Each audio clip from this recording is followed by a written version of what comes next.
শৰতৰ আগমনৰ লগে লগেই সকলোৰে অন্তৰত এটা ভাৱ জাগৃত হয় ৰাস উৎসৱৰ কথা। ৰসৌ বৈশ্য ৰাস, ৰসময় কৃষ্ণদেৱৰ যি লীলা তাকে ৰাস বুলি কোৱা হয়।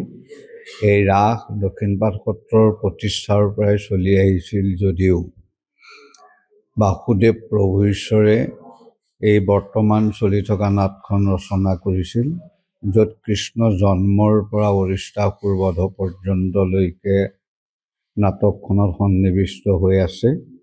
আমাৰ ৰাস 3 দিনীয়া কাৰ্যসূচীৰে শুভাৰম্ভ কৰা হয়।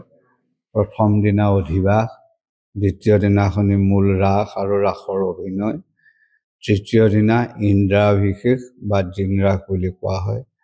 যিহেতু আমি সম্পূৰ্ণ ৰাসত পূজাৰ যিটো মাধ্যম, প্ৰত্যেকটো ভাৱৰ সংমিষ্ট হৈ থকা কাহিনী ৰাস পূজাৰ লগত সন্নিৱিষ্ট হৈ আছে।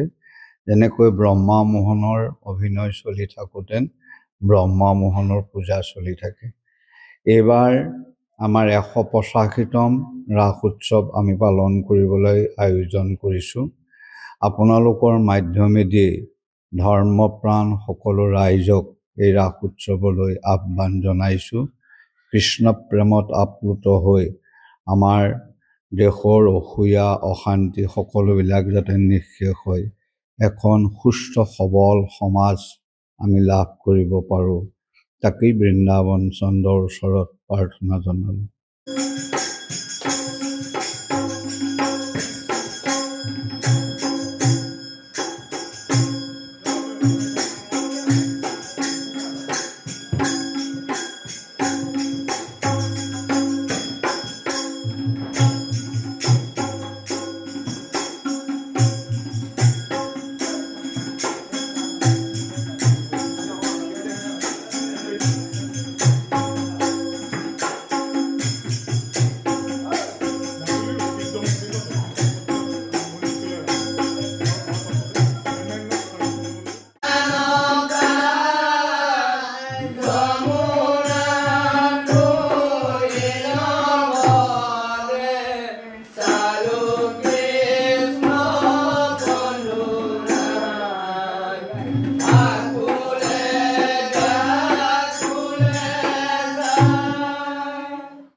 শৰতৰ আগমনৰ লগে লগেই সকলোৰে অন্তৰত এটা ভাৱ জাগৃত হয় ৰাস উৎসৱৰ কথা।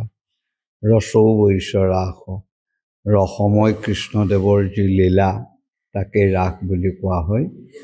এই ৰাস দক্ষিণপাট সত্ৰৰ প্ৰতিষ্ঠাৰ পৰাই চলি আহিছিল যদিও বাসুদেৱ প্ৰভু ঈশ্বৰে এই বৰ্তমান চলি থকা নাটখন ৰচনা কৰিছিল, য'ত কৃষ্ণ জন্মৰ পৰা অৰিষ্টাসুৰ বধ পৰ্যন্তলৈকে নাটকখনত সন্নিৱিষ্ট হৈ আছে।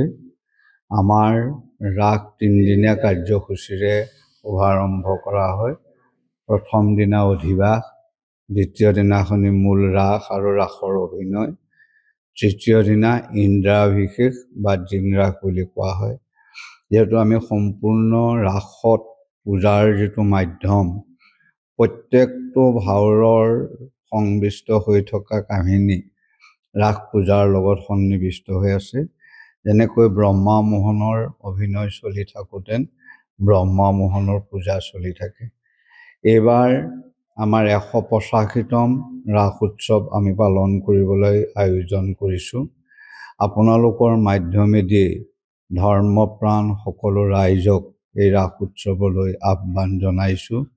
কৃষ্ণ প্ৰেমত আপ্লুত হৈ আমাৰ দেশৰ অসূয়া অশান্তি সকলোবিলাক যাতে নিঃশেষ হয়, এখন সুস্থ সবল সমাজ আমি লাভ কৰিব পাৰোঁ, তাকেই বৃন্দাবন চন্দ্ৰৰ ওচৰত প্ৰাৰ্থনা জনালোঁ।